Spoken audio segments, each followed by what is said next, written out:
so we've got the informant. Shall I start? Do you want me to tell me what I'm going to do, or shall I just leap straight in? Why don't you just tell us something that's out? Okay, so The Informant, which is a thriller directed by Andres Di Stefano, who did Escobar Paradise Lost, written by Di Stefano, Matt Cook, and Rowan Joffe from a book called 3 Seconds by Rosalind and Hellstrom, which has been relocated. It's a Swedish book relocated to New York. So Joel Kinnaman is Pete Kozlo, who's this former convict now working as undercover agent.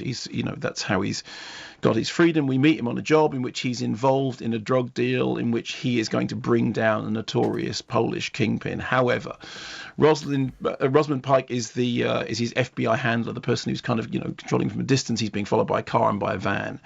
The operation goes south. Someone is killed. He is abandoned by Rosamund Pike, who realizes that the whole thing is going south. And the next thing is he's hung out to dry. And he is left to take the rap for the thing that happens. But he can't give up the fact that he's a double agent. So he's suddenly facing a situation in which he has no choice but to go back into prison, where he is apparently going to be working for the drug gangs, but he's actually going to be feeding information back to the FBI. But as the way that the thriller unfolds, he keeps being betrayed by everybody.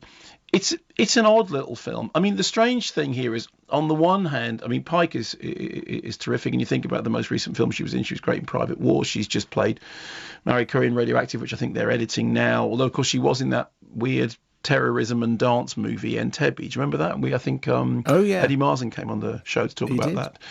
And it's kind of some well executed action scenes. The bit at the very beginning when the operation goes wrong is quite tensely done. I found myself having that that enjoyable experience of sitting in a cinema seat, quite tense, wanting something to work out, but also knowing that it wasn't going to, because you're right at the beginning of the film.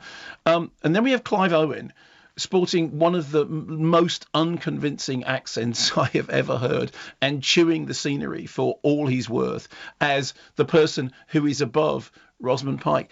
So it's a kind of weird combination of, on the one hand, it has a sort of gritty, sweaty, down-to-earth quality. On the other hand, it becomes increasingly absurd, and there are some solid performances in it, and occasionally it's sort of, sometimes it reminded me of Eastern Promises, and at other times it reminded me of that Tom Selleck movie, An Innocent Man. And believe me, not many movies have reminded me of An Innocent Man recently. So it's sort of disposable. As I said, the Clive Owen thing is just stop. What accent is it? Well, it's kind of, when people describe an accent as transatlantic, and what they mean is transatlantic, but it's like it's fallen down in the sea in the middle. So it's an accent that every third word sounds like Clive Owen, and the other two words sound like he's doing the same accent as everybody else in New York. So it's kind of messy. So it sounds like mid-Atlantic. Yeah, in the Atlantic, I think would be the best way of describing it.